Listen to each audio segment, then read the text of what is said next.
Hi, Rebecca.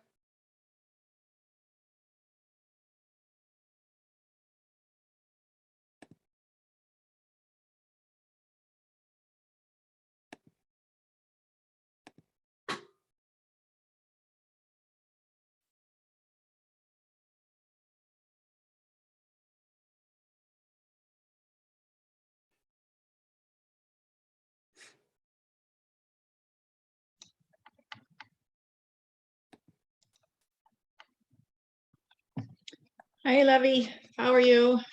I have been better. I'm having a stress test tomorrow. For your heart? Yeah, Uh-oh. Holter monitor on for a couple weeks, and now I'm gonna run the treadmill. Mhm. It's gonna be the shortest stress test on record. About 3 minutes I'll last. Oh. We should go on a hike sometime if you're up for it. Is your hip back in shape? Yeah, actually it is. Yeah, I'd love that. I'd love that. I keep thinking of you all the time. No. I've read a really good book, and I don't know what to do about it because I really want to. Here it is. It's brand new, and it's about people. It's about people who have experienced the effects of climate change on their life. Some uh, native Inuits up in Canada, or Alaska, actually, with the melting tundra. Ice caps, uh-huh. People in Washington State with fires. People in Florida with hurricanes. People on the East Coast, rising sea level, and what they've done about it, how it's affected their life, how they've responded as communities. And it's kind of relevant in a way because this woman, she's a great writer.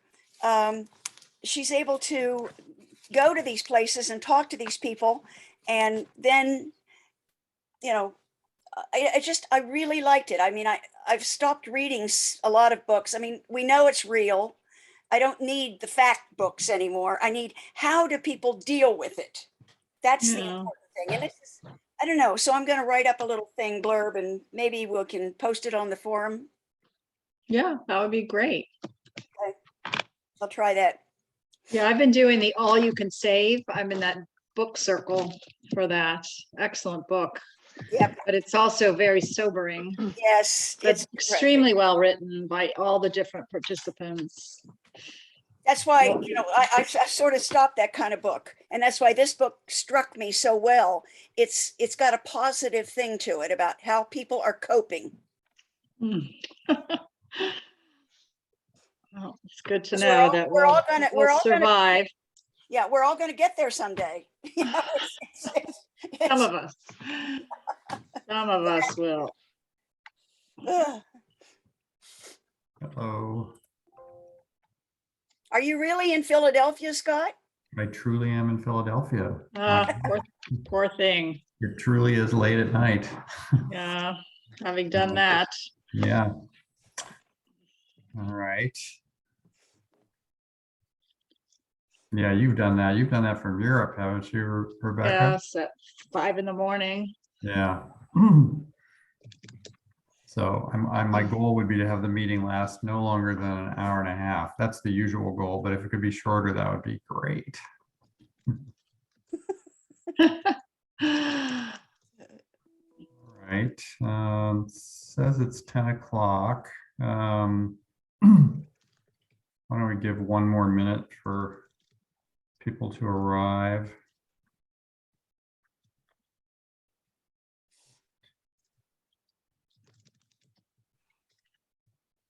There's one person who's called in on the phone, and I don't know whether that's one of our committee members. 678-7562. If you're one of our committee members, could you let us know?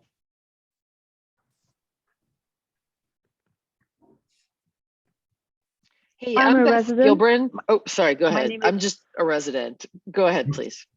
Sure. Yeah. The whoever number was- you identified is Caroline Vertonghen. I'm a resident. Thank you. Oh, okay, great. Thank you for letting us know. And Elizabeth, both Caroline and Elizabeth, welcome to the meeting. Okay, why don't we launch the meeting?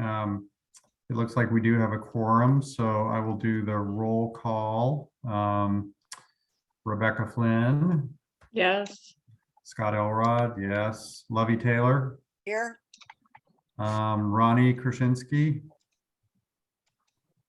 Ronnie's coming on. Ronnie, are you here? Hello, I'm here. Yes. Jason Saleh. Here.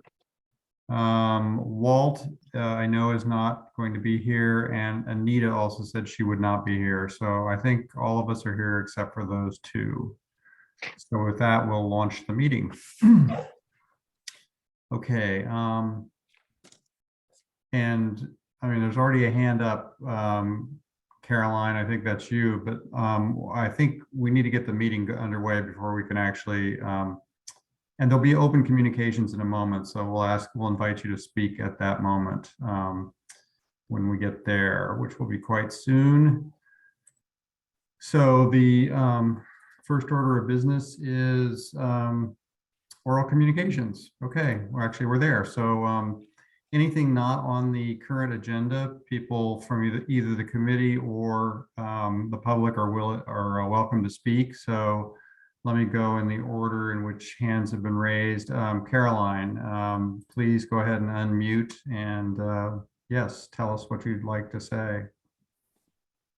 Great, thank you very much. I'm in Arizona, so I don't know how much I can attend the meeting. The internet has been very unreliable. So dear Chair and members of Sustainable Committee, thank you for your time and efforts to make Portola Valley a role model when it comes to alternative and sustainable energy. I'm a big supporter of that. I have spoken several times to address concerns, promote input, and raise questions, all in an effort to find solutions that are practical and sustainable. In the last few months, I have raised questions regarding Cal Water's application 1807001, an agreement between Cal Water and Portola Valley staff, Assistant to Manager DeGeronimo, Town Manager Dennis, and Town Council Silver. I'm still struggling to get the facts together and hope you will help us.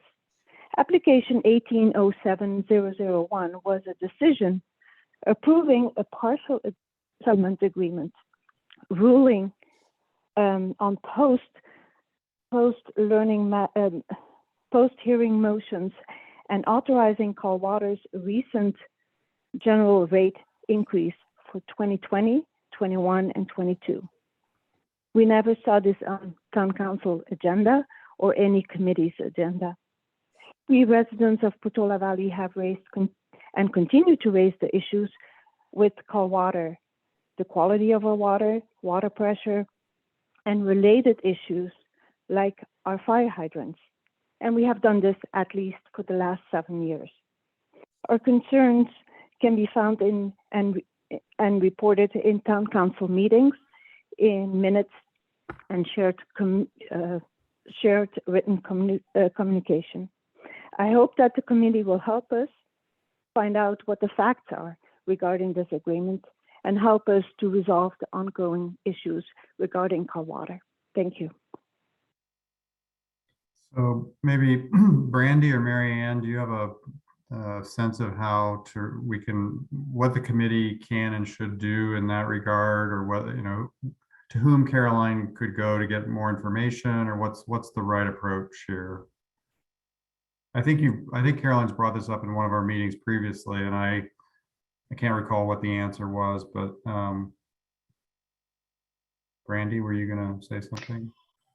No, I was going to defer to Mary Ann if she had something to say. From what I can tell, she's already had conversations, at least email conversations, with the town manager, and I think she has been in communication with Don Smithson at Cal Water, and I think it's out of the committee's hands. Yeah, okay. All rate increases are handled by the California PUC. We have absolutely nothing to do with them. Okay, all right. So I think that's our response, Caroline, that, you know, the committee really can't do anything more. That the avenues you're approaching of talking to the town manager and talking to Cal Water are the right ones. And so I don't think we can add anything to that. So, okay, Lovey Taylor, you have your hand up. Yeah, two things. Can everybody hear me? Yes. Okay. There's this thing from Bosca called Water Efficient Sustainable Landscaping Classes, free. They began in September 28th. Has anybody ever taken these? Should we I have. advertise these? I've taken them. Okay. Do you have, did you have a positive, was it good? Should we- Yes. should Yes. They're very good. Okay, then we should, advertise these. This should be a public service announcement, huh? Yeah, if you have a digital version of the thing, we can just send it right out. I don't. I just cut this out of the newspaper. Oh, is there a link for a link? I'll find one for you. Okay. Okay. And the other thing is, I got a questionnaire from, speaking of Cal Water, I got an online questionnaire to complete and it was weird, really weird. Did anybody else get a questionnaire from Cal Water?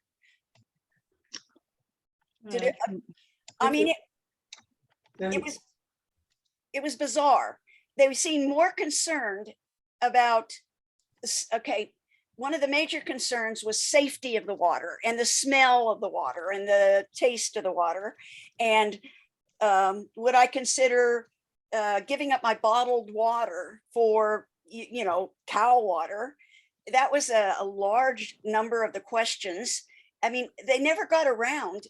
They did a little tiny bit of programs for saving water or being more efficient with water, but it was the strangest questionnaire I've ever taken, in the sense of it. To me, it missed the entire point. So I just was wondering if there's some way we could find out from Cal Water what, who got that. If it wasn't a general thing, why did I get it? And what the results were. And one of the final things was a cost thing. And they had you calculate or guess how much your water cost. And would you be willing to pay a lot more money if they repaired the infrastructure? I mean, and then they went into how much money they had spent on repairing infrastructure. It was just a bizarre questionnaire. And if anybody else gets it, I think we ought to discuss, what's the point of it? What were they trying to get from people?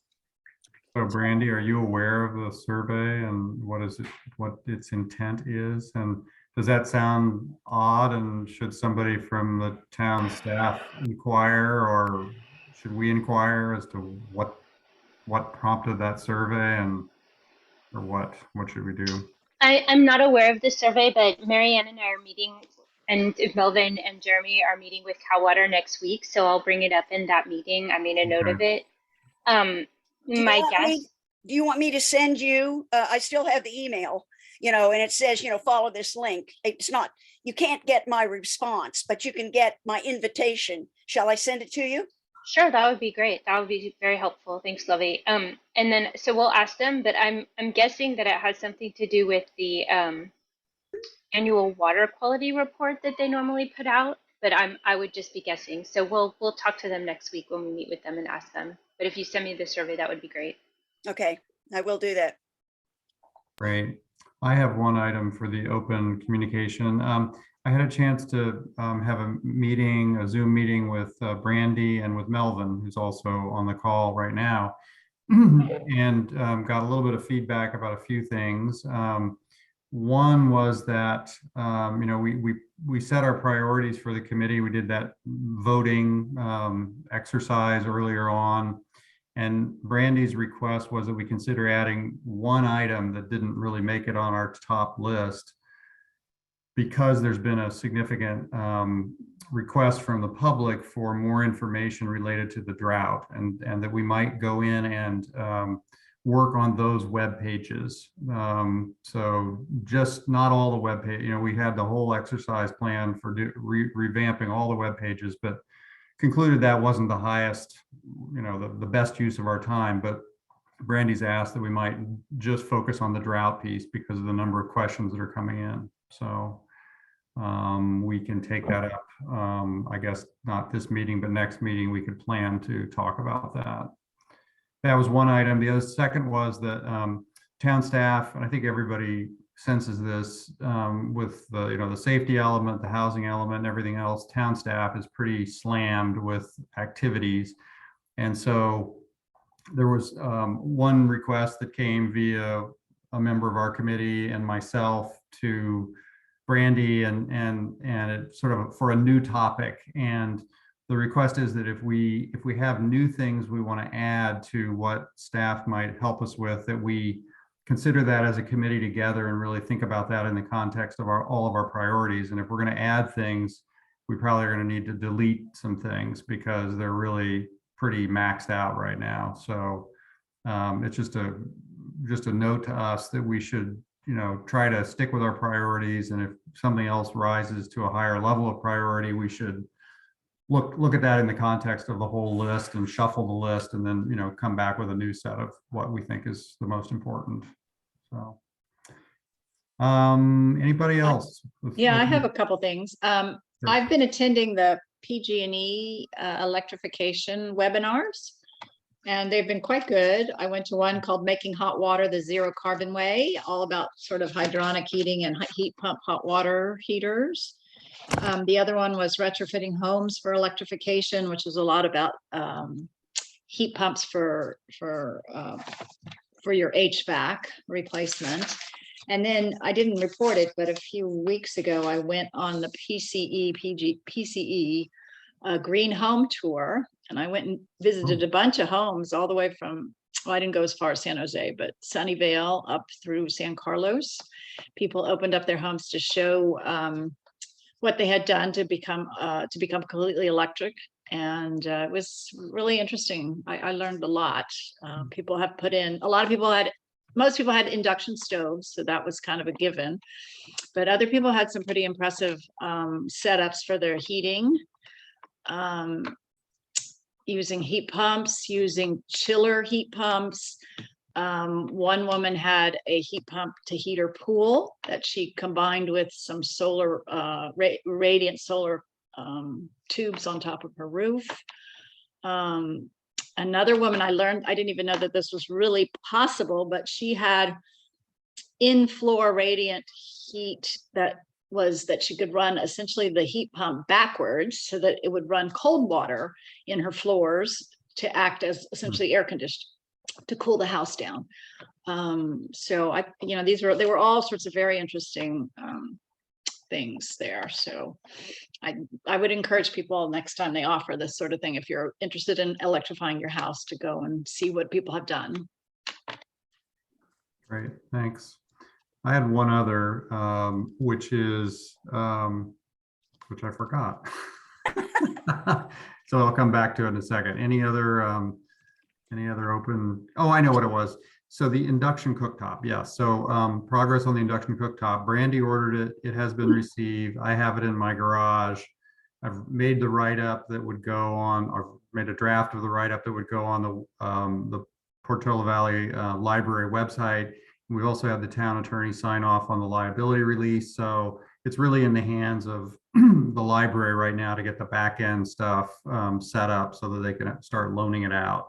But it includes the cooktop, but also a bunch of induction cookware, a full set of pots and pans. So that will. I would actually recommend that we also purchase, it's only, they're like $20. I forget off the top of my head exactly what they're called, but they're induction platters. Yes. So that people really realize that they don't have to give up their valued cookware to be able to switch to an induction cooktop. Okay. So I mean, I keep I keep telling people, because like there was a woman just a week ago that was trying to sell her expensive cookware because she had just bought a thing. And when I I see. told her, she was like very grateful to know that there was Okay, an that's a really good option. point. And that should be in our I guess our write-up that goes to people, Yeah. the loaner. Okay, I will. I can include a link to If you like, could send the the- link for that to Brandy and me, maybe Brandy would, if you could order a couple of those, we could include those in the mix. Great. All right, anything Hey, else? yeah. Yep, Lovey? Just a quick question to Rebecca on that tour. Did they provide contractors and companies that are knowledgeable about heat pump installations and stuff? yes, well, to us a little bit. Most of the time they refer you over to Bayren, which has a list, which is where you'd want to go anyway. Okay, They have a list, which is much more extensive than it was a year ago when they started their program, because I'd actually called 5 of them a year ago when they first launched the program for heat pump hot water heaters. And they're most of the contractors couldn't handle my situation because it was just too complex. So now there's a whole ton of these guys, and they have now installed a bunch of these in people's homes. So they're now much more knowledgeable. informed about it and knowledgeable. And then there were 2, because you could call them consultants that people used, Eco something another, and I forget the other one. Emerald Eco. Emerald Eco, and then I forget the other one. But they do consulting about how, they look at your situation and they make recommendations and they hook you up with various contractors. But you're going to want to go through Bayren so that you get the rebate. And then, of course, we're still waiting to hear about the IRA, the rebates that are going to come through the new legislation. So, but yeah. Okay, because that's a critical thing, is finding competent people who understand what they're doing. Yeah, check the Bayren website, Bayren, and they have a list of contractors there. So you can call them up and talk to them. Great. Based on one of the presentations, we are asking Emerald Eco to come out to our house to give us a bid on what it would take for them to oversee a bunch of work. So I can give you some more feedback about them in another month or so.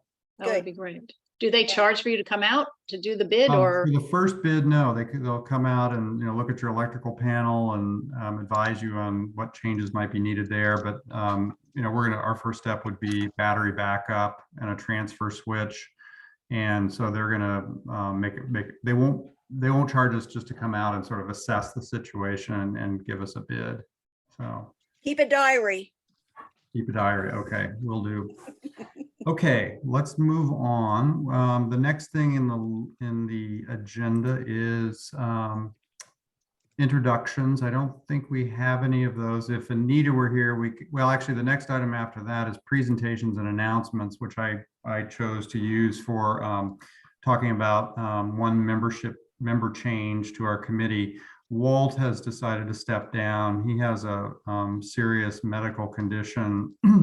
I had invited him to come tonight and just let people know what was going on and give people a chance to thank him and say goodbye. But he let me know that he's going to have to step down because of this medical situation. So It's too bad he wasn't able to come because interestingly enough, on that PCE tour, Green Home Tour, one of the homes was on the Walter Hayes Avenue or Boulevard or Road or whatever over in Palo Alto. So he has a road named for him. is that road, is he that Walter Hayes? I assume, I don't know. I mean, Because there's a Walter Hayes Elementary too. I don't know. I would guess, but Interesting, fascinating. Okay. we could have confirmed if he had shown up, but Yeah, so unfortunately, that's too bad. people will, I guess we'll have to reach out to him separately and, wish him well if you want to do that.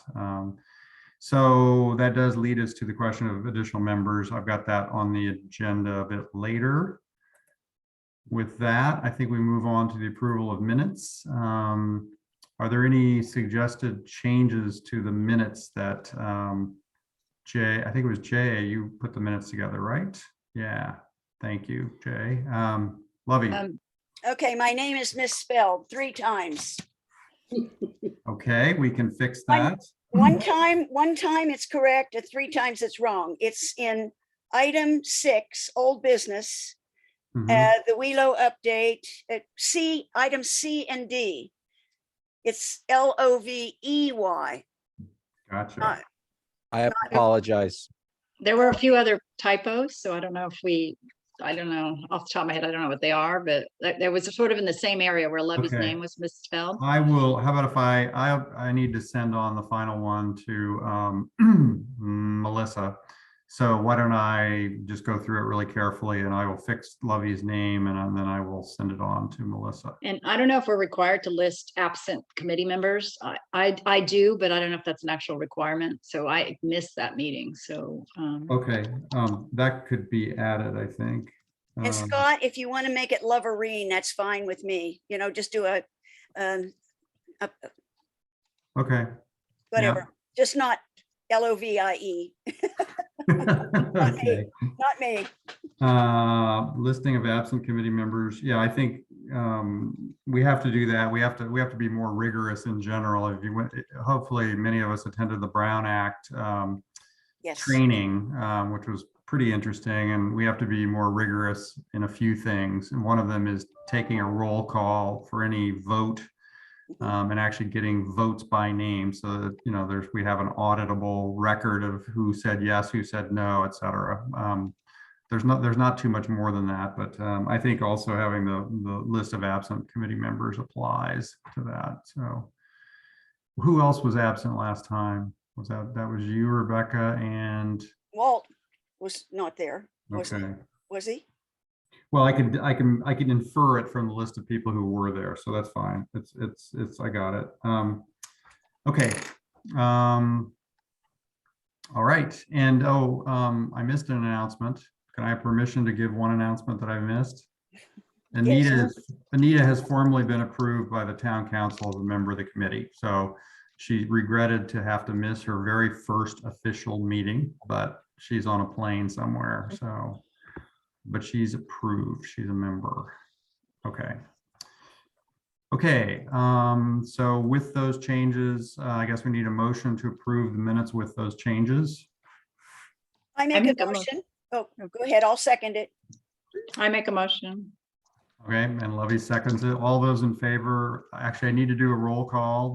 That's the way it's supposed to go. So Rebecca, do you accept? I approve with the changes we discussed. All right, I do too. Lovey? I agree. When you change Yes. my name and all the others, yes. Yes. Ronnie? Yes. Jason? You're muted. Hello, you're muted. Yes. Yes, thank you. Okay, we have done our duty to do a full roll call on the approval of the minutes. Okay, now we go into old business. So updates first from Brandy. Was that, Good evening. do we? I guess I didn't catch, are we looking for new members or I didn't? We are, and there's an item in the agenda a little bit Oh, later. later. Yeah, Oh, to okay, talk about sorry. new member possibilities. Yeah, thanks. Brandy. Good evening. So I'm going to give an update on some of the recurring items that I've updated before, and then also talk about the committee recommendations and how they are feeding into the council priorities. So a big topic of the last couple of weeks have been the REACH codes in relation to the amendments to the building code. And as you likely remember from meetings past, the update to the building code, including the REACH codes, went to the council last Wednesday, the 12th, for a first reading, and it was adopted by the council, and it goes for a second reading next week. And I just wanted to review what the REACH codes entail, and perhaps clear up a couple of interpretations of those codes that are floating around. So as far as what is actually new to those amendments, and as you might remember, we used to have a green building ordinance that was a standalone ordinance, and to make things both easier to update and as well as for project applicants to interpret, we've now included everything into the green building section of the building code, which is called Cal Green. When we had our first green building ordinance, Cal Green, the Cal Green section of the code didn't exist. And so now we're kind of carrying everything into that so that it is easier to, again, update and implement. So the specific things that are included as amendments are that basically all new instruction will be all electric build, and there's no exceptions for new residential or multifamily construction. There is an exception for new commercial construction for certain cooking needs at the discretion of the building official, as well as for new public agency construction with potential exceptions for any exceptions needed for emergency services. So that's one of the big things, all electric construction for new buildings specifically. In addition to that, all new residential construction is required to have an EV ready space, and EV ready is now a defined term. That means that you have a plug available for an EV charger to be plugged into. Previously in the green building ordinance, you were only required to have space in the panel and conduit space so that you could run the wires and the power to where you would want your EV charger station. In addition to that, the gray water ready provision, as well as the potable water with turf, were both included and carried over. And the council, at staff's recommendation, included that in the amendments, but they are going to refer that to the Sustainability Committee for further study for the next update, to ensure that there's no tweaks that are needed to that they're still relevant, all of that. So then we get to the provisions for existing buildings. And so there's a couple of things within there. The two main things are reservation of breaker space in the panel to accommodate anticipated future electrification of the building's electrical load, and then the installation of a reverse cycle AC condensing, which is a heat pump unit, if you're replacing your AC. And so these two things, there was an interpretation at the council meeting that was actually inaccurate, and I should have raised my hand and corrected that. But in this new Zoom world, I wasn't sure of the protocol. But there was an interpretation that if someone wanted to install an EV charger, that would then trigger changes to their appliances within their home. If someone wants, I have the specific code up here. So it is the replacement or upgrade to the main electrical panel shall have the capacity and reservation of breaker space in the panel to accommodate the existing single-family electrical load and future electrification of an electric stove, an electric clothes dryer, an EV charger, photovoltaic panels, and a 240 volt circuit capable of providing electricity to operate a water heater comparable to the size of the existing gas-fired water heater. And so basically what that means is if you already have an electrician that is doing work on your electrical panel, you have to, and you're doing an upgrade to your electrical panel, you have space for future electrical appliances, and you have to run wiring to where your water heater is located. And this was a very specific recommendation by the consulting building official, because what it means is that you're paying for the wiring to your water heater when you already have an electrician there. And we know that when water heaters go out, folks just want their hot water back as quickly as possible. They replace it with whatever the plumber has or can find. And so this means that there is a better chance of having a heat pump water heater installed because you've already had the electricity run there. So you only need a plumber. You don't need a plumber and an electrician. So again, that provision does not trigger replacing any existing gas appliances when you are working on your electrical panel. And the actual electrification, the actual requirement to run wiring is for the heat pump water heater, but not for the heat pump air conditioning unit. No. And so the requirement for the air conditioning unit, and I'm trying to make sure I get this very accurate. So it says the installation of a new or replacement, upgrade or relocation of an existing air conditioning condensing unit shall be replaced with a reverse cycle air conditioning condensing unit heat pump. And so my understanding from the consulting building official is that basically you're replacing if you want to replace your air conditioning unit, you're replacing it with a heat pump air conditioning unit, because if in the future your furnace goes out, you can then use that unit Mhm. for heating as well as cooling. And so you're kind of pre-preparing for that eventuality as well. And so again, it's not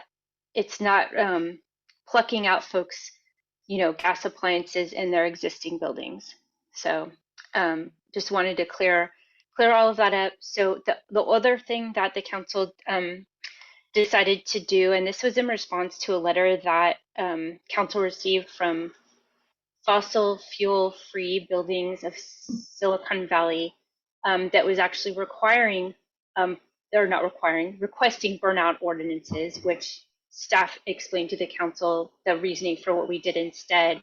But there was a clarification added to the amendment that there would be no new gas infrastructure allowed for outdoor amenities such as grills, heaters, pools, that. So again, not taking out anything existing, but not allowing anything new as far as gas infrastructure went. So before I go on to my other updates, I just wanted to see if anyone had any questions about that. I will tell you that the building inspector or the consulting building official and I are working on an FAQ.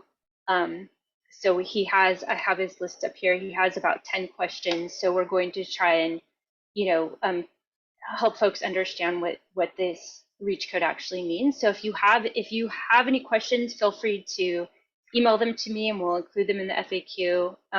But if you have any questions now as well, let me know and I'll do my best to answer them. So I didn't understand that gray water ready and potable water for turf, that was coming back to us. Is there some sort of deadline by which we need to review that? No, no, not at all. It will be, I saw on new business that you have your priorities for next year. It will be as you decide as a committee that you want to review those. So the council agreed with staff's recommendation to include them in the amendments to the building code and into CalGreen and keep them there. But we will just wanted the committee, because the Water Conservation Committee was the original committee to assist with those provisions. We wanted the committee to have the opportunity to look at them if you decided that you wanted to, if you thought that they needed updating. And I don't, there doesn't have to be a specific timeline. The next time that we will definitely be looking or amending the code will be 3 years from right now, when we have to again for the new building code. So it is up to the committee. And there's one other thing that I wanted to mention. So as you might remember, we went from having the Build It Green Greenpoint rated system, which required third-party verification from a Greenpoint rater of those provisions. One thing that staff made sure was included in this new code was third-party verification of all CalGreen measures, so that we made sure that some of those additional provisions were being looked at by someone independently. What can happen is, because there's so many things that building inspectors have to inspect and they're required to focus on life safety issues, it just helps to have an extra set of eyes on those green building standards. So that was something that in the absence of having that Greenpoint reader, there is a requirement for that third-party verification. So, and the type of people that will provide that third-party verification, are there, is it the same people who do Green Radar, or is it some other person? That is something that we are working out with the planning department, who will actually be allowed to do that third-party verification. So we've left space within the definition for that field to be evolving, so that it could, there will be a decision made and there'll be a specific requirement that person or that radar will have to have, but that isn't defined yet. Yeah, because that does add even an additional charge to people. And frankly, it's kind of somewhat of a deterrent for people to make the change if they keep, you keep adding another $500 or $1,000. So I just think we need to be mindful of that if we're going to open up to more third-party verifications. This shouldn't be a permanent money-making effort for these people. I mean, to confirm that you have a heat pump shouldn't be, $500 inspection, if you will. So I just think people should be aware of that.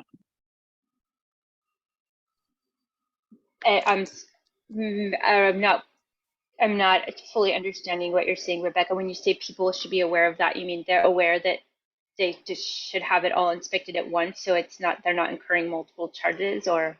No, I just think the town should be aware that when they ask for third-party verification for construction projects, it adds, these sort of soft costs add up extensively in any type of construction project. So we really want to encourage people to do these things and to go all electric without having them to incur even more charges on top of it. So I just, is this third party just for new construction, or is it for all these other things that you've mentioned? It's for new construction. Okay. And what staff is trying to do is balance the concerns that you have with the measures that the council has adopted actually getting implemented on the ground in the building. So yeah, I mean the suggestion, what's the word I'm looking for? The implicit assumption is that people are trying to cheat the system. So yes, I'm sure many people do, but I don't know. It would be nice if there was a way to, kind of check off and take a picture and send it in, as opposed to pay $500 for someone else to come in and sign off on the same sheet of paper. But anyway. I think Ronnie has a question. Yeah, I guess I didn't quite understand for existing houses with existing gas appliances, either indoor or outdoor, let's say a gas furnace or a gas pool heater. So if either of those break and need to be replaced, is there any requirement that those will be electric, or no? nope. Only the air conditioning unit, which is electric already, needs to be a heat pump, so that you have the opportunity, if when your gas furnace goes out, you wanted to use the heat pump AC unit instead, you could. So nope. Okay, but for new construction, both all the indoor appliances as well as outdoor, like pools, would have to be electric. Yes, and it's basically there's multiple reasons for no new gas infrastructure, but not bringing, like, for example, if you brought it in just for the stove or an outdoor heater, you're not getting the benefits, the cost effectiveness benefits from not bringing any new gas infrastructure in. And also there's I guess I would say increasing concern over how leaky natural gas is, both outside the home and within the home. And so having no gas infrastructure also, aside from the environmental, benefits from the reduction of greenhouse gas emissions, there's also health benefits from not having the gas flowing, in the home. Was there any talk about gas generators? No, but that's a good point. I think that actually, I don't know if that would fall under, it's like if you close one, I feel like right now I'm at the wall plugging the holes. I don't think that would fall under outdoor amenities, but I'll make a note of that and talk with the building inspector or building official.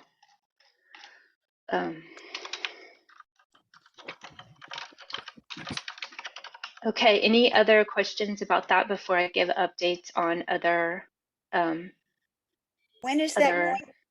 When is that due to be presented to the town council for passage? So we presented it, the building official and I and the planning director presented it last Wednesday, the 12th. And then what happens is they adopted it, but it goes for a second reading next week.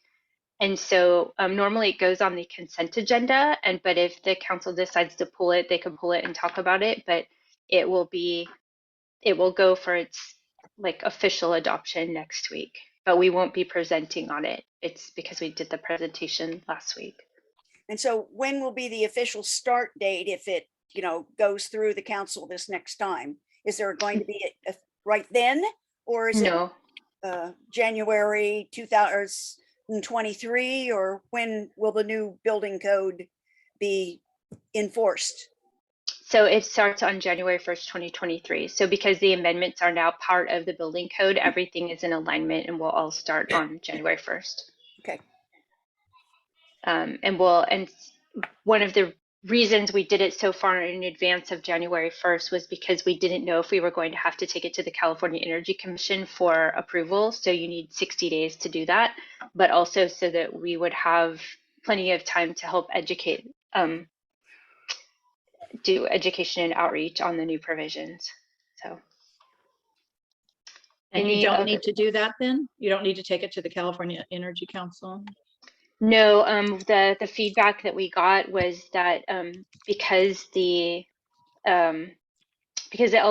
all electric build is a fuel type and not an energy conservation measure, they're not weighing in on it, so we don't have to have their approval.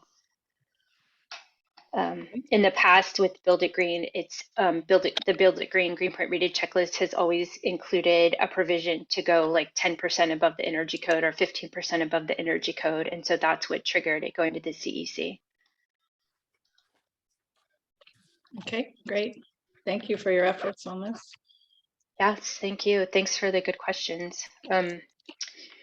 Okay, so then other updates, the climate action plan. So Hala, our intern, and I met with our consultants at the county a couple of weeks ago, and they have input our emissions inventory into a forecasting tool. And they also have an additional tool with the acronym SPARQ, SPARQ, that allows you to do high-level forecasting of specific measures. And so Hala and I are going to look at that and work with the county on some more, some of their recommendations on the measures that we should adopt. And then we'll be reaching out to the subcommittee of this committee, which I believe is Jason and Scott, on looking at all of those things, the inventory, the forecasting, the menu of measures, the SPARQ tool, in advance of coming back to the full committee with that. We're also meeting with the town manager and Melvin in the next couple of weeks to review an outreach plan to the public or the community on the climate action plan. So I should have more to report back on that at the November meeting.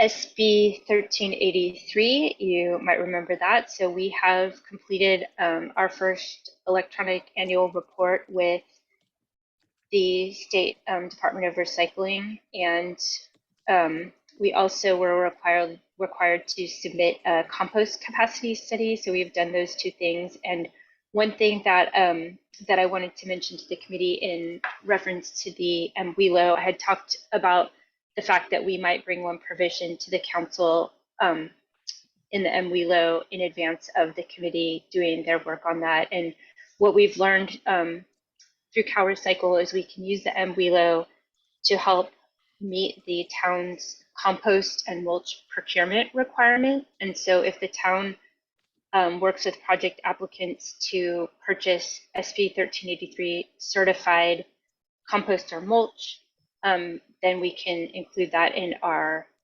as part of our procurement requirement. And so I've worked with CalRecycle to figure out what they want to prove that, and now I'm reverse engineering that back with the planning department to figure out how we can make that happen. So I'll keep you apprised of that. But at some point, we'll probably take just a very small update to the MWELO to council to help the town meet that requirement, because otherwise it will be pretty difficult for the town to meet that, because because of the nature of the rural environment, we don't use a lot of compost and mulch. So I'll report back on that. So to understand this, you're saying that we can work with the town can work with residents to use certified compost that then would qualify for the town's requirements.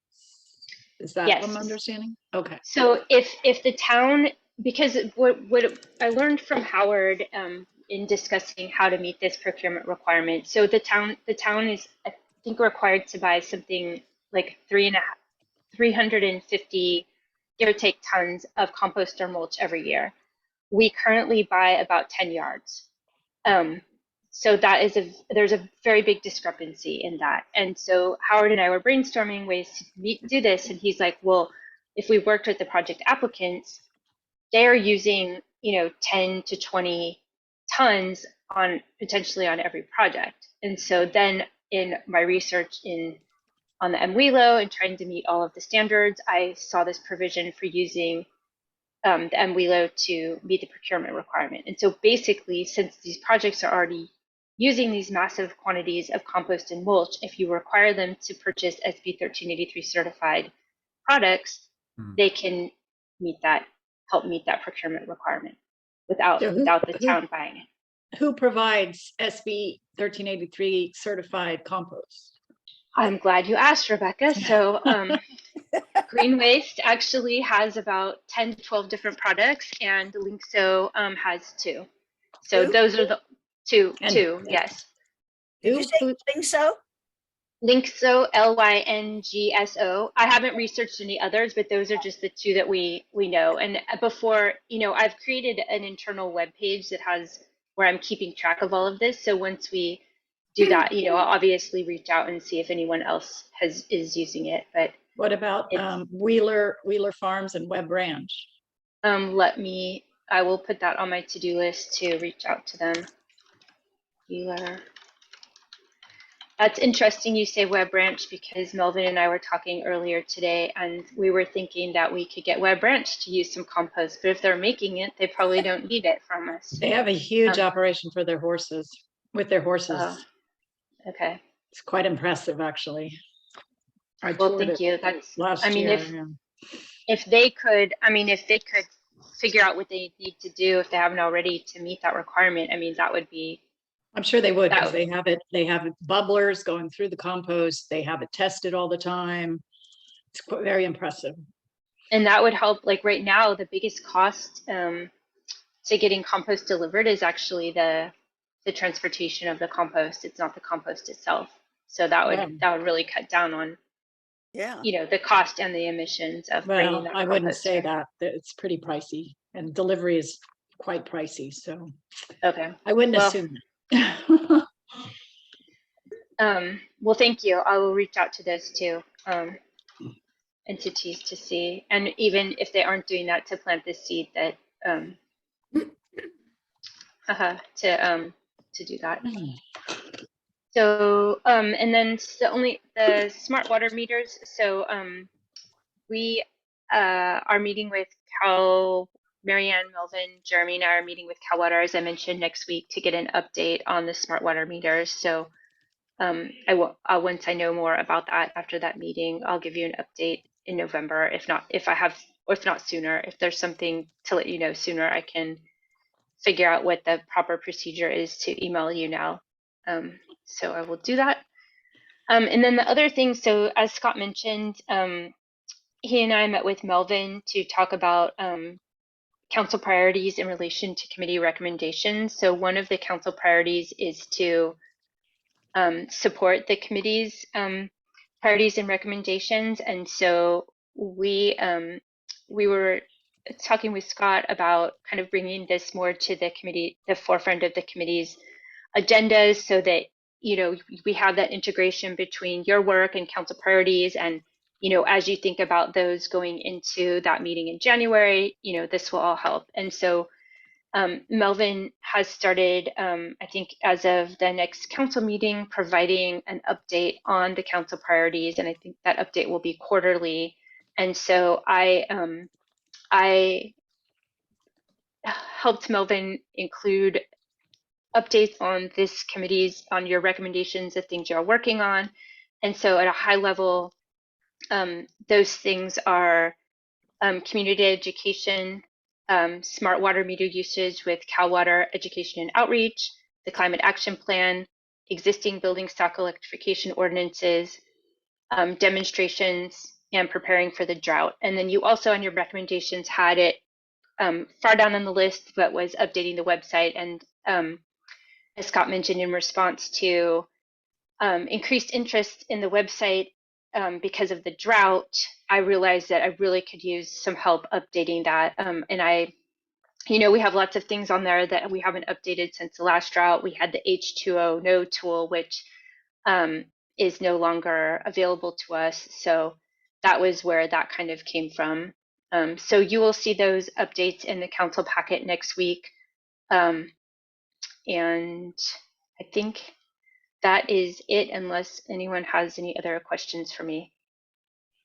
How, yeah. go ahead.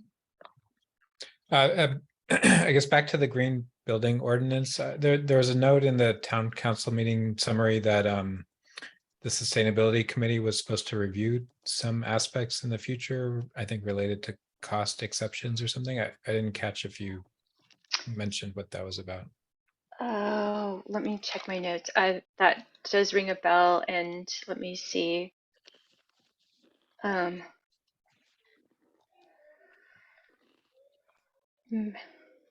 Marianne, I'm reviewing my notes, but from the council meeting, but to your, oh, cost effectiveness. I think, yes, okay. I'll need to read the summary to make sure specifically, but I think it had to do with the cost effectiveness of solar readiness and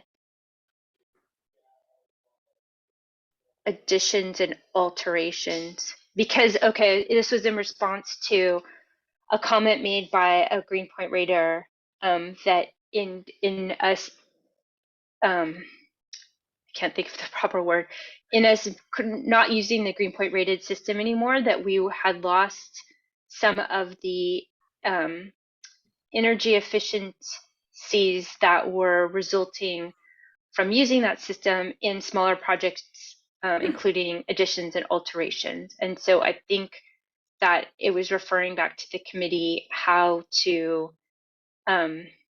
address those additions and alterations in the absence of the Greenpoint rated system, so that some of those efficiencies could be included.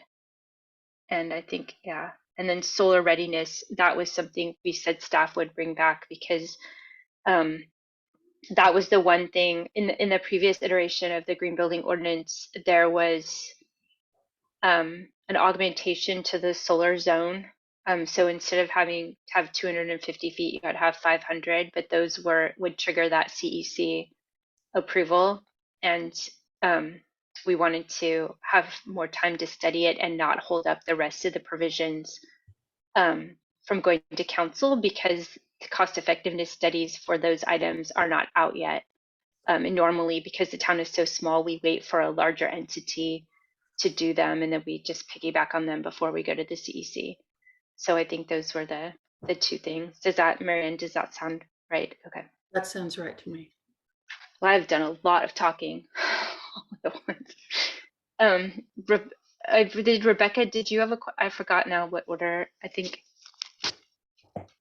Levy?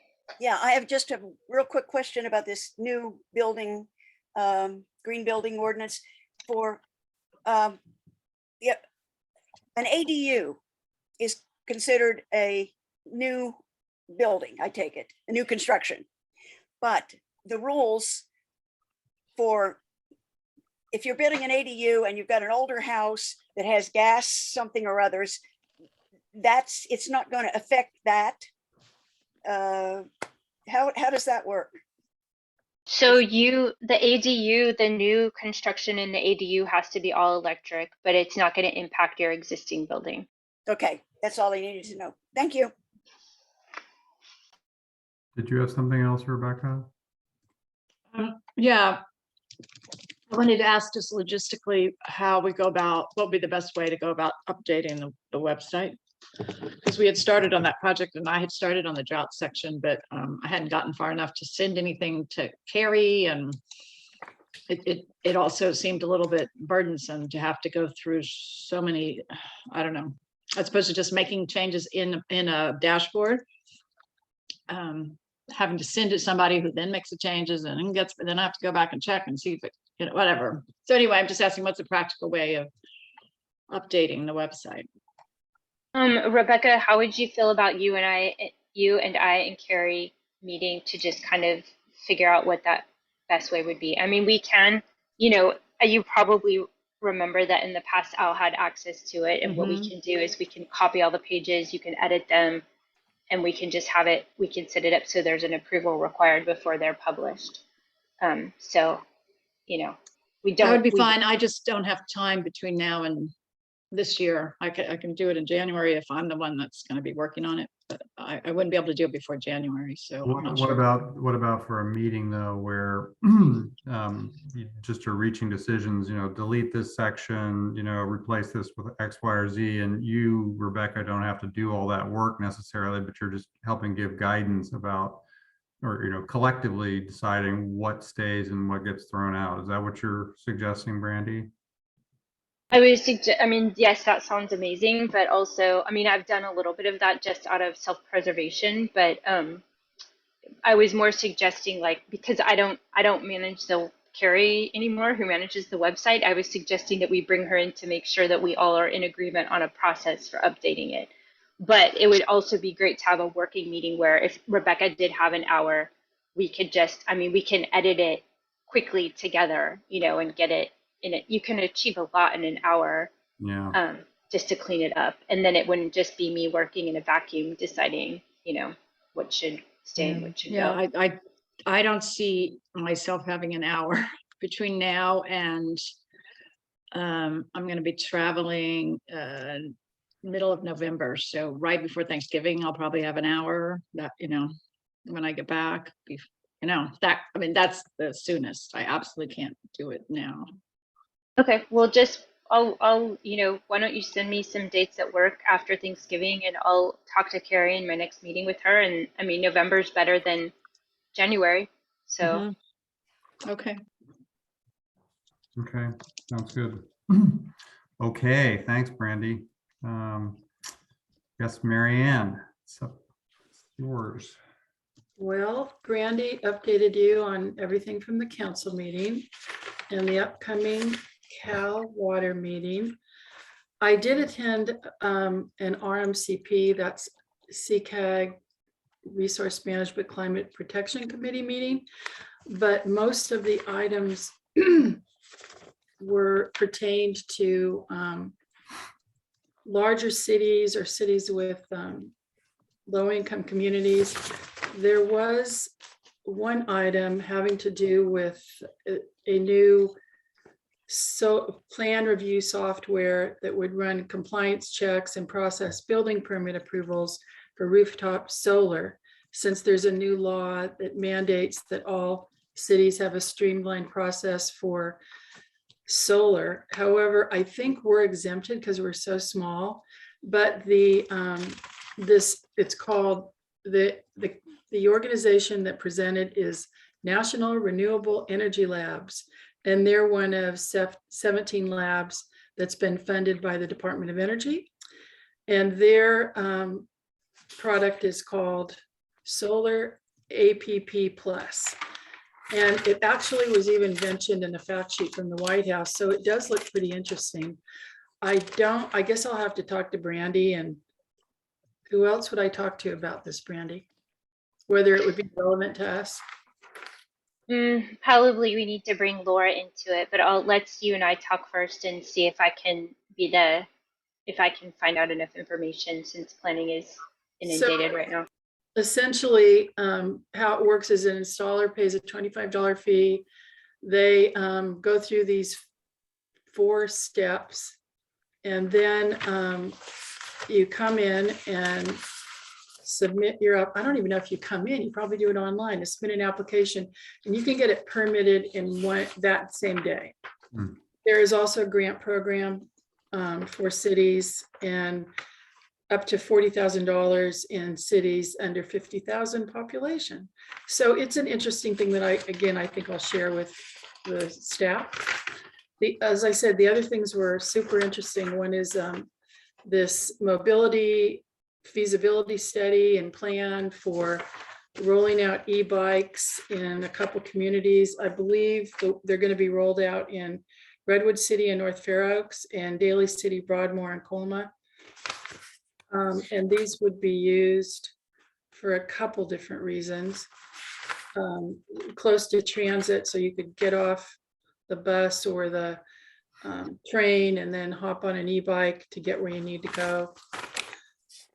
And then there was another interesting item about this whole CCAG Equity Assessment and Framework Development Project, which is kind of trying to define what equity means in San Mateo County and trying to have it mesh up with the way Samtrans is defining it. And a lot of this has to do with being able to get money from the, what is it called? The Inflation Reduction Act.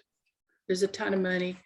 And as you know, you're getting to know from just the minutia of what Brandy has to do. It's the same if you're trying to get federal dollars for communities of concern. And this has to do with environmental stuff, a lot of environmental justice projects, et cetera. Other than that, I don't really have anything, but thank you. Thank you. Any questions for Mary Ann before we move on? Okay, next item is the public service announcements, which are in full swing. Jay, I don't know if you have anything to say about the one you just put out with working with Rebecca. I guess everybody's probably seen it. Tipping points seems like a really good one. Have you gotten much feedback? I got a few people came up to me, and then I got 2 emails that somebody forwarded me that people had some nice things to say that was helpful. Mm-hmm. Great. Yeah, good deal. So the next month, November, I think I'm the one slated to write something, so I'll work on that and probably reach out to a few of you to get feedback on that before putting it out. But Do you have any ideas of what you're thinking about? well, yeah, maybe I should ask. So the maybe it's not the place for our committee, but is there any kind of PR aspect to the new building provisions that are going to go into force in January 2023? Any kind of write-up that we might do promoting, supporting? That was a question I had after you spoke, Brandy. I mean, that would be wonderful because, as you know, as Lovey can attest with her reading of the book I recommended, that peer-to-peer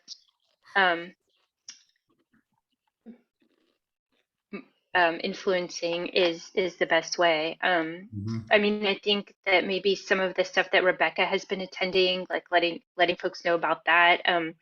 I was planning to work with Carrie to let folks know about the rebates through BayREN, and also PCE has rebates, and put together a webpage on that. So maybe it could be something like somehow introducing some sort of the resources that are available. Yeah. And in advance of that, I could get a simple webpage together.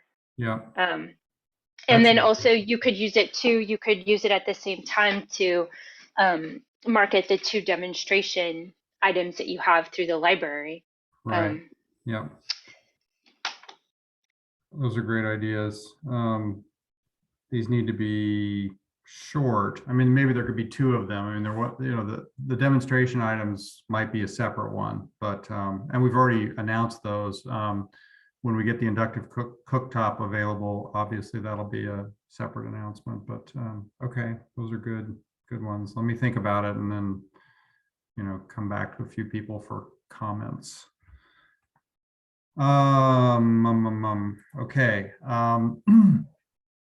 Okay, WELO, summary of opportunity to update WELO. So Lovey, is there I think the idea was to give a sort of a short version summary if possible. And yeah, and then leading to a question of whether we want to actually charter a working group of some sort where we would take the lead. It might be 2 people from our committee and then some people from conservation and I guess there was one other committee. Fire safety. Fire safety, a working committee. So why don't you take it away, Lovey? Tell us about it. Well, did anybody read it? It was in the agenda package, actually. There Yes. was some written summary that Yeah. people Did may it- or may not have read. I Okay. read, it was very impressive, Lovey. Thank you. Thank you. I spent a fair amount of time on it. I could Uh, tell. Okay, so, I talked to the planning department director and planner. Brandy was there, and Al Sills from ASCC. They are the people on the front line seeing that the Wheelo ordinance is enforced, or not enforced, but that new, especially new construction and major remodels, that this is where Wheelo comes in, the water efficient landscaping ordinance. And according to Al, which kind of started this, people are gaming the current version of Wheelo.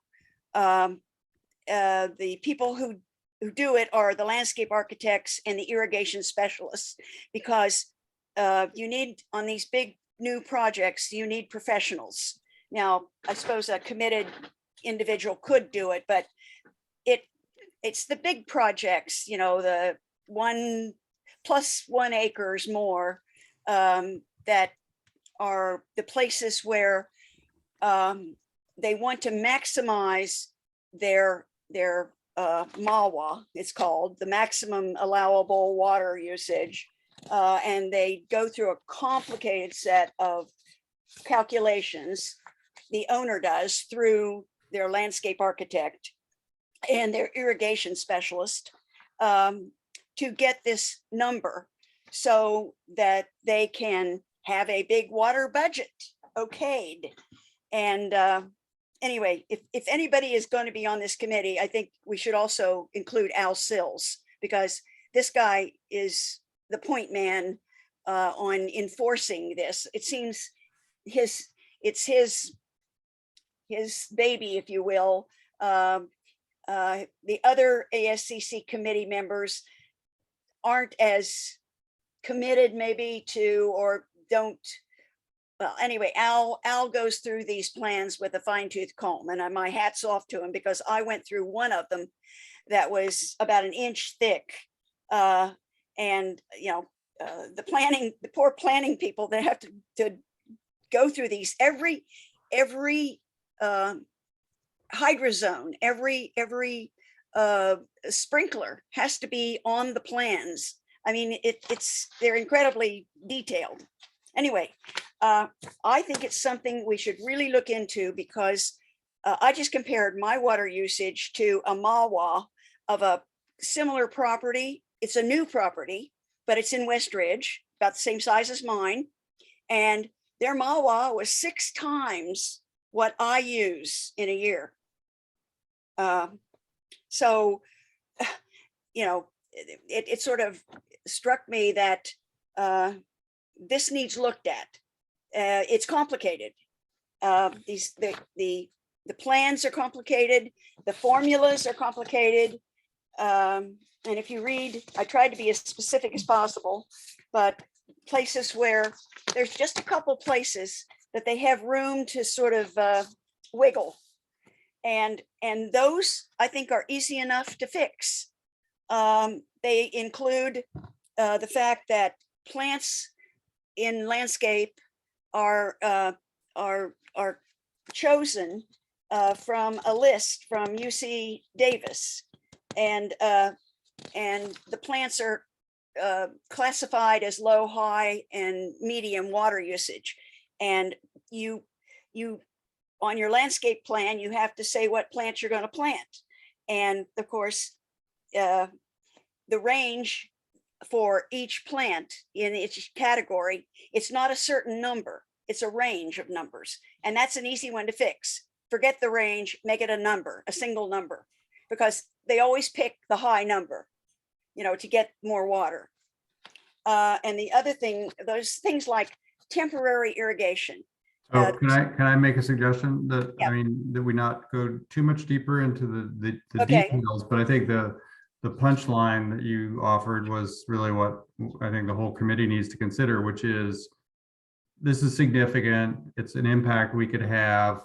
It would require some serious, brain power to look at the WELO ordinance and come up with suggested changes. And, oh, by the way, that would match the timing of when the planning department could actually take this on. They can't take it on now. That Right. in 2023, they could really look at this. So there would be time for us between now and then to prepare our recommendations. And I think the way to do this is to have a working group. It would not be the whole committee. It would be a couple, perhaps 2 people from our committee who are really going to roll up their sleeves and do this work. And then we would invite a couple people from each of 2 other relevant committees to do that. And so that this would be work that would be done offline and be ready then with recommendations by sometime in 2023 when the planning department has the bandwidth to work on it. So Can I say one thing? sure. I really think Laura Russell, the planning director, I think she's on board with modifying WELO. I think she recognizes that it's something that needs to be done. And I think I don't know, Brandy, would you agree?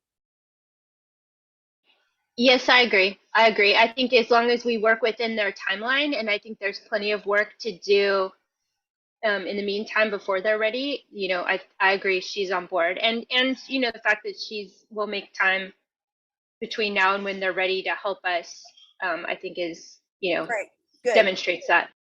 And I will say that just today I got a huge file, whatever what they call it, file folder or something from Dylan Parker, which is about 8 or 10 projects, the plans. And so I'm going to start looking them over and familiarizing myself with those. But that's what it's going to entail, that maybe we will end up doing what Conservation Committee does. It acts as a resource for the ASCC committee. It looks at the plans from a conservation point of view, building plans, and then writes up a report to give to the ASCC committee members so that they know how a project appears from a conservation point of view. And ASCC might benefit from having a sustainability input from us on a plan. Now that would be a lot of work for us. It would mean we'd have to go over these plans, and that's something we have to decide at some point whether we're going to do that. That's different from changing the WELO, making it more making it so that you can't slip through the cracks and get things that get a huge water budget. So that's another aspect of it. So I would think we would want at least 2 people from our committee to be part of this working group if we're going to take the lead in chartering it. And I take it that Lovey, you are one of those people because you're so deep into it. And I guess the question is there somebody else on the committee who wants to jump in and work on that? And that would be work with Lovey and with some people from 2 other committees, probably. So I can't do anything the next 3 months, so. yeah. Is it something that is close enough to your heart, Rebecca, that after those 3 months you would want to do it? Or you think where does it fall in the list of things that you would jump into if you had the bandwidth? I don't think it would be a huge one, but Mhm. I think electrification might be more. I don't know. I Yeah. can't say Come that it would. Your water conservation. I know, and we are in a drought, a horrible drought. I know. I guess I'd want to understand a little better how many of these properties are actually gaming the system. But Well, according to Al, quite a few. So Yeah. I guess Anita would be the other person to ask. She might have an interest in this, but does that make sense to people that there be at least two from our committee if we're gonna, do this? I mean, we could say, Lovey, you are, you represent our committee, go forth and do this, but it seems like for a working group, it'd be nice to have a couple people who are willing to be in it and work with each other on it. Does that make sense? I would like to have somebody else, yes. I mean, because, just like you say, two, and two. If we could get two from, what was that, fire safety and Conservation. conservation. Yeah, that seems like a reasonable or a good recipe for Yeah, getting 6 something people. done and Yeah, keeping the momentum. So I why would say don't- it's why going to don't- be hard to implement, to get a committee going in meetings really for the next few months while that safety element is being evaluated by all the committees. I don't know that anybody's Here- going to have a lot of. here's my extra time. suggestion. I'm going to suggest this, that, and anyway, the building, Laura can't, in middle of 2023 is the earliest. Middle? You could really of the- commit to it. Well, if it's middle, then we have a chance to, we could Yeah. wait a few months and then get started potentially. So, How about if I start going through these plans that I got, this huge file, and seeing how, getting a feel for how the landscape architects and the irrigation specialists, I've only looked at one set. So I think there's about 10 sets he sent me, small, medium, and large projects. I'll go through those and try to familiarize myself. And in fact, maybe even Laura suggested talking to these people, these landscape architects, and I was in a department of landscape architecture at one point in my life. So anyway, I can do that. I can, in the next 2 or 3 months, spend some time doing that. Mhm.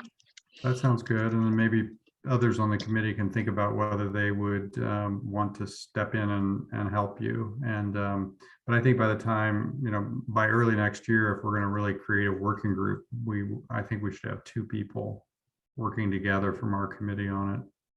I agree. So what about January?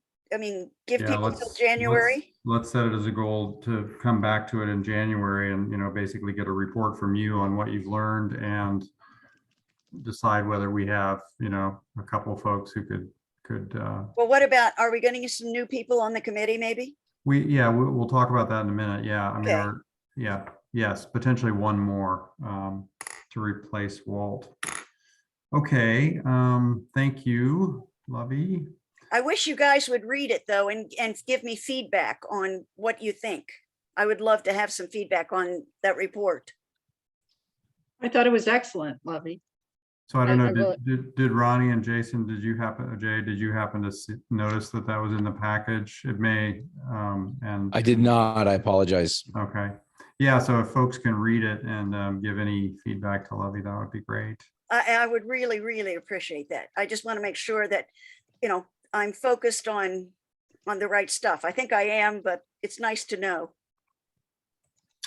Okay, so the next item is to remind people that there is a safety element joint meeting, which is going to be a combination of, I think, us, the Wildfire Preparedness Committee, the Geologic Safety Committee, and all members of our committee are invited. So we're not required to attend, but any of us who want to attend can do that. And that meeting takes place on October 26th at 2 p.m. And you should have gotten email communication about the meeting. And I think the Is that Mel- wildfire Melvin- safety what's mainly? that? Is it wildfire safety mainly or what? I think it's all safety aspect. It's the safety element. So Okay. Melvin, can you tell us a little bit? Yeah, so the entire draft safety element, which was released on October 10th, will be discussed. Staff and the technical team, consultant team will provide an overview of the draft safety element and have the opportunity for you, as well as 3 other committees, wildfire, geologic safety, and EPC, to ask any questions they may have. Then the expectation is that in November and December, you all could meet amongst yourselves as a committee and come up with any recommendations you have for modifications or additions to the safety element, and formally make recommendations for the planning commission to consider in February. While everyone is invited, we do expect you all to have a quorum in order to participate as a committee. Otherwise, y'all will no longer, if you don't have a quorum, you won't be able to participate as a committee. You'll be just there as a member of the public and only able to make comments during the public forum section. Oh, I didn't realize that. So we need, I see. So for us to have like the ability to vote on anything that might come up in the meeting, we have to have a quorum of our committee members. Yes. Ah, okay. And when I sent out a doodle poll, you all had enough people to have a quorum. Okay. Okay, so I guess we'll hope that is the case. And do you want to know in advance if whether or not our committee will have a quorum of members or not? As of right now, I expect the quorum based off of people's responses to the invitation. Got it. And the day of, if enough people do not show up, then we will have to adjust then. Okay. Well, it's important for people to realize that then that it would be good for most of us to be there. So Is there going to be voting at that meeting? I guess that wasn't really my understanding. There might not be voting, or the real response is that there could be, if the 4 committees get together and decide they'd like to like make a specific type of recommendation that could occur. The committees may decide to form a subcommittee of different members from different committees to kind of work on this in the bound. So there's room for committee decisions to be made. okay. All right. Melvin, could you repeat the timing of what the next steps are after? So we have the meetings next week, and then we're supposed to discuss it further in our own committee meeting in November or December, and come Yes. back with recommendations. And then Correct. what So happens? if we're able to stay on this proposed schedule, which we may or may not be able to do, we would have a planning commission meeting to review the draft safety element in mid to late January 2023.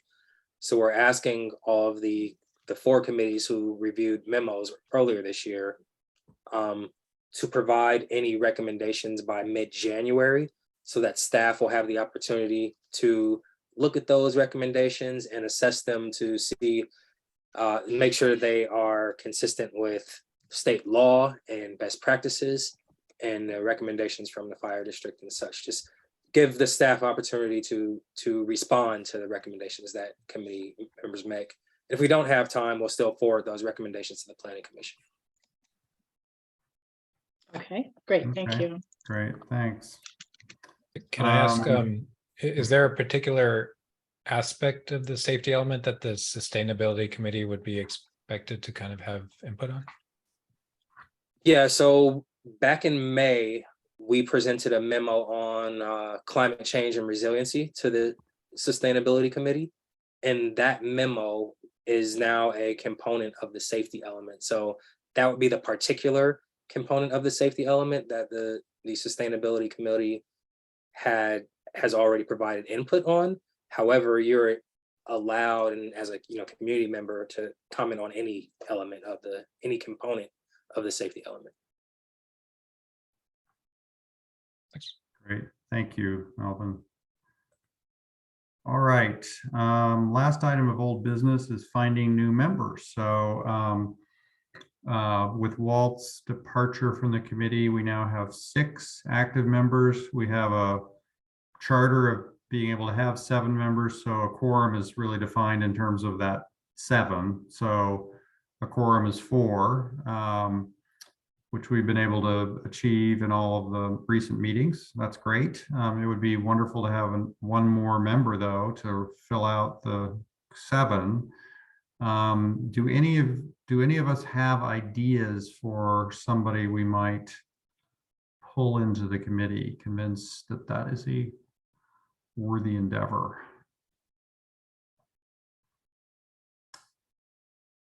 I tried again with Anne Marie Brest, and she had asked me to get back to her after a few months, which I did, and then she ultimately said no, she didn't think she could do it.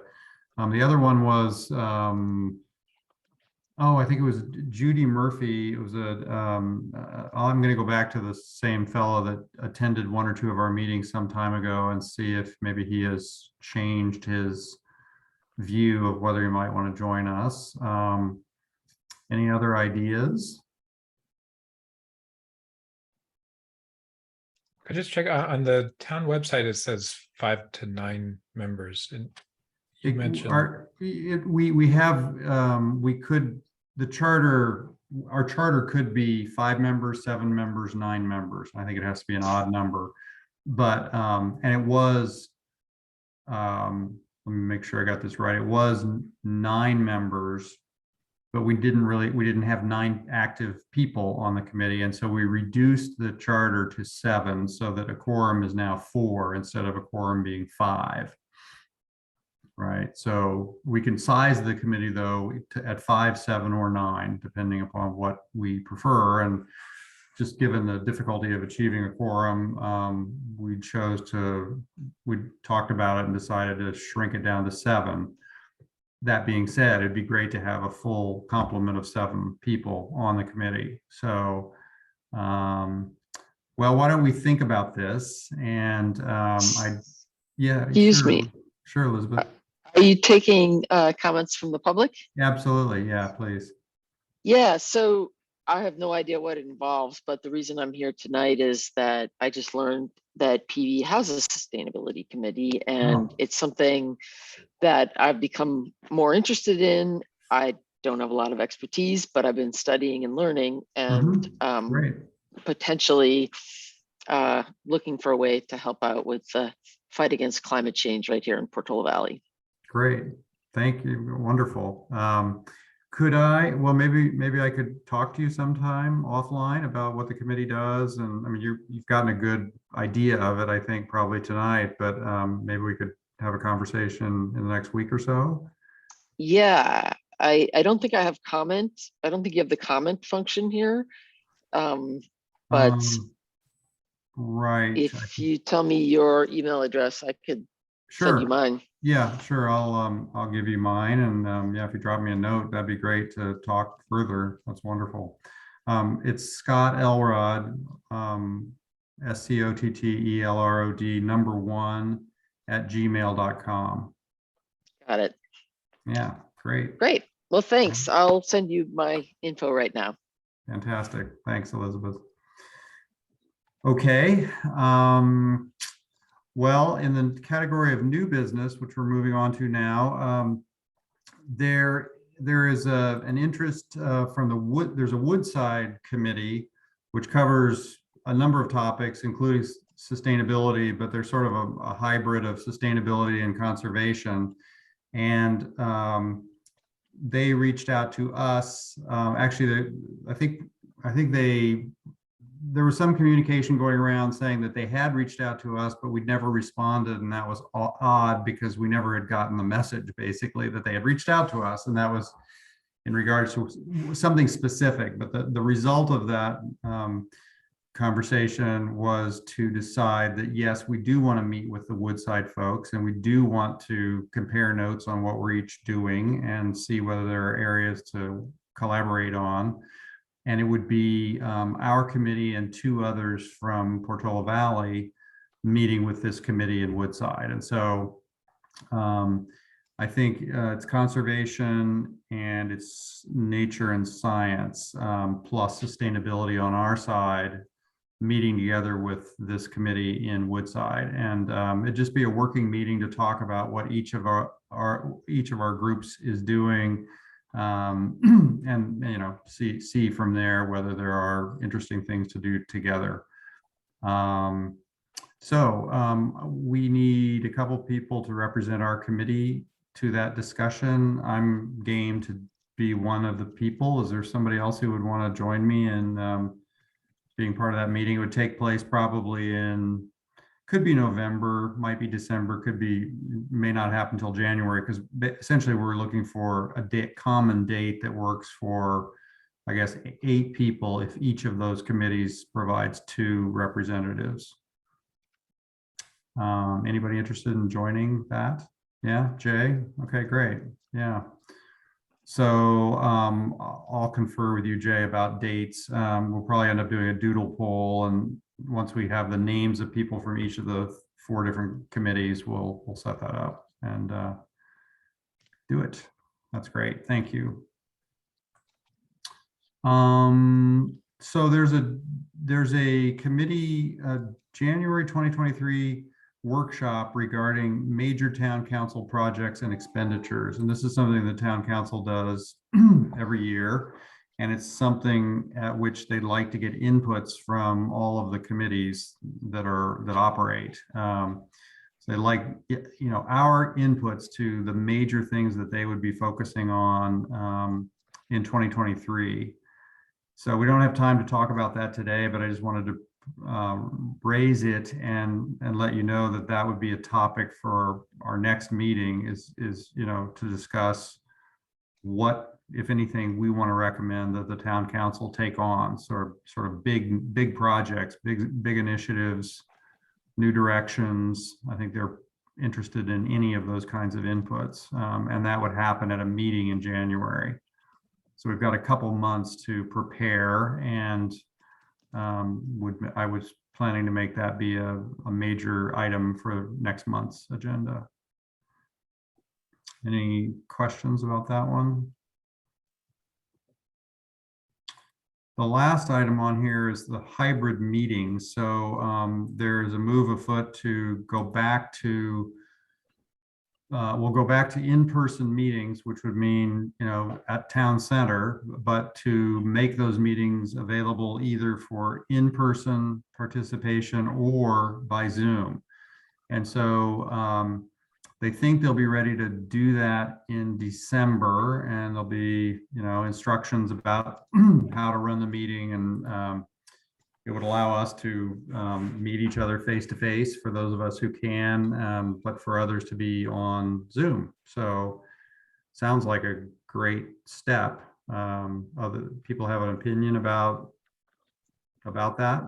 I don't think we have to do it. I mean, I think, you know, it's really for those committees that want to jump into the hybrid mode, that's going to be possible starting in December. So I think the topic for us would be to decide, yes, that's what we want to do, or no, we don't. So the Zoom option would be both for us as well as the public? Public, yeah. So both in person for us and the public, and by Zoom for us and the public. So fully hybrid. Well, I mean, I'd it like was really to- nice meeting in person, but I would want to kind of understand what Omicron B1Q is doing in December. Yep. Good point. Good point. I have yet to see a hybrid meeting where people in one format can hear and appreciate people in the other format. Oh, okay.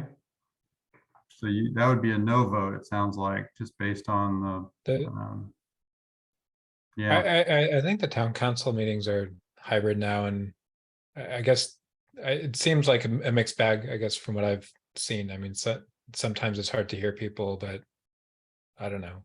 It also seems like it works okay to some extent. Maybe you had a comment, Marianne. I see you nodding. I would agree.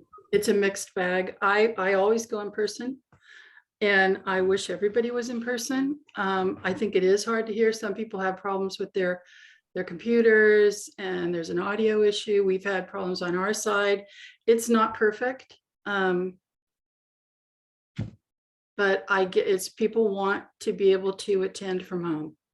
So the hybrid model is here to stay. But I personally much prefer to be in person. It's a very different conversation when you're in person with all your colleagues than when some are a giant head on a screen and some are actually humans in the room. So that's just how it is for me. Would most of us on the committee choose to do, let's say that there isn't a new COVID variant that's awful and problematic, but would we choose to be in person most of the time? I liked in-person meetings. I just thought they were, I don't know, we just seemed to get things done well. It was, I liked them. I liked them a lot. Congenial. It was quite congenial. Yeah, exactly. Jay, Ronnie, I mean, I've gotten used to the convenience of virtual. uh-huh. So I don't know. I like the idea of hybrid having the option, but then Okay. I get that it becomes difficult if, some are in person and some are online. Yeah. So I'm not Well, sure. maybe we could, it's something we could try. And I guess if we decided our meetings were much better in Zoom land, we could revert to that. But are people open to, trying the hybrid version starting in December whenever we can and just sort of see how it goes? Yes. I have a question though. Melvin, maybe you can answer this if you're there. If you decide to go hybrid, I think that means someone has to be in the room, but I'm not sure. Like, I don't know. I think you just need to think through who has to be in the room to run the Zoom room meeting. Absolutely. Someone has to be in the room. Yeah, I would plan to go every time, basically, unless I was out of town like today, but I would plan to go every time. So as long as one of us was going every time, we'd be okay, right?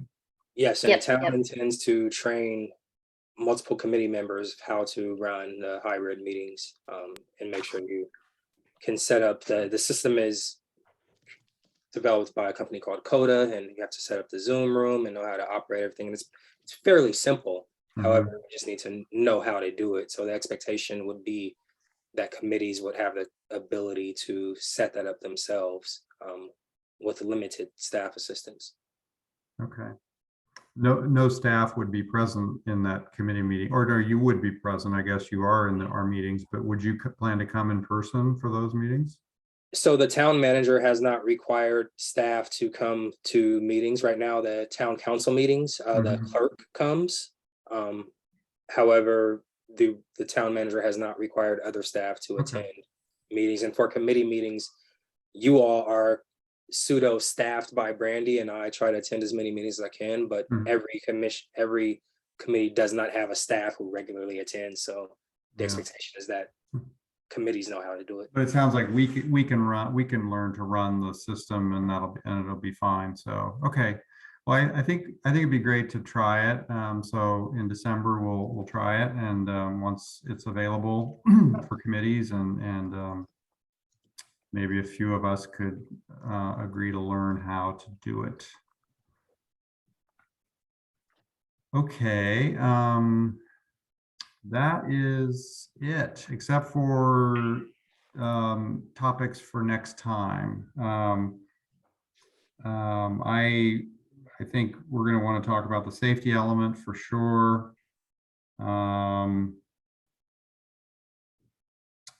Probably want to talk about new members again. What else was there that was a new item for the agenda next time?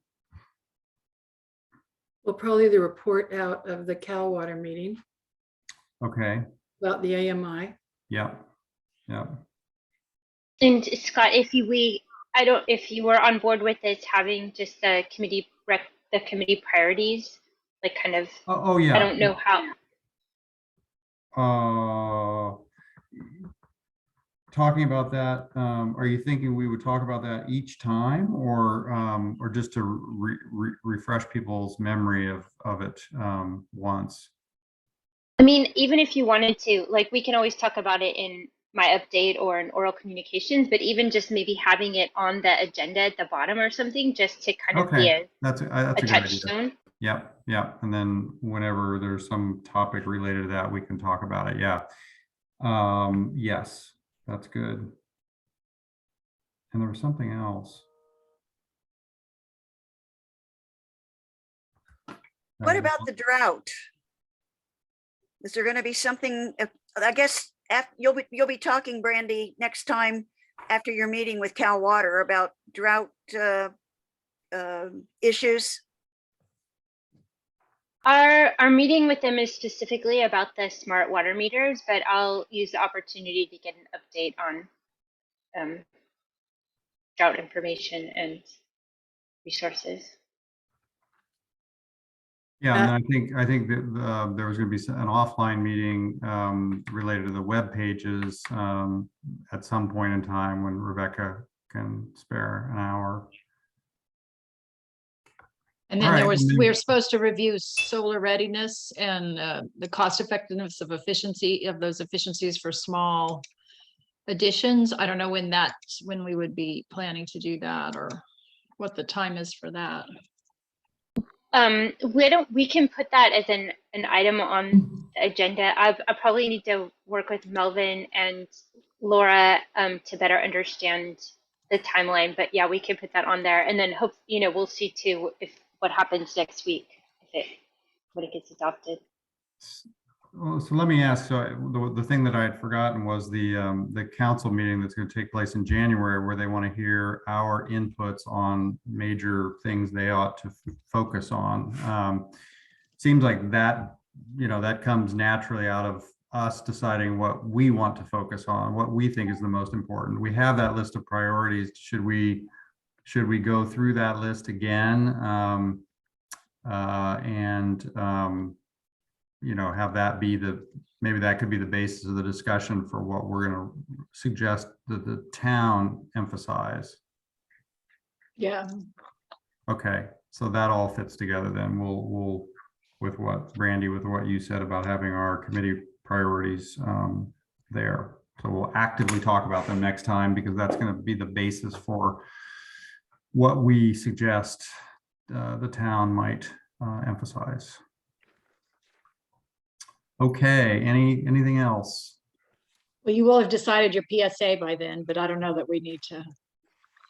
I Have it on will the have decided it. I will have worked on it. I will have engaged a sub-quorum number of you. I will have gotten feedback from a sub-quorum, and then we will have launched it. So yes. Okay, is there a motion to end the meeting, to adjourn? I move that we adjourn. Waiting for a second. I second.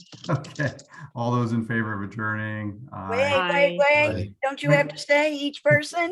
No. No, not for adjournment. I don't think so. Thank you. See you all. Thanks. Bye. Bye. Thank Bye. you.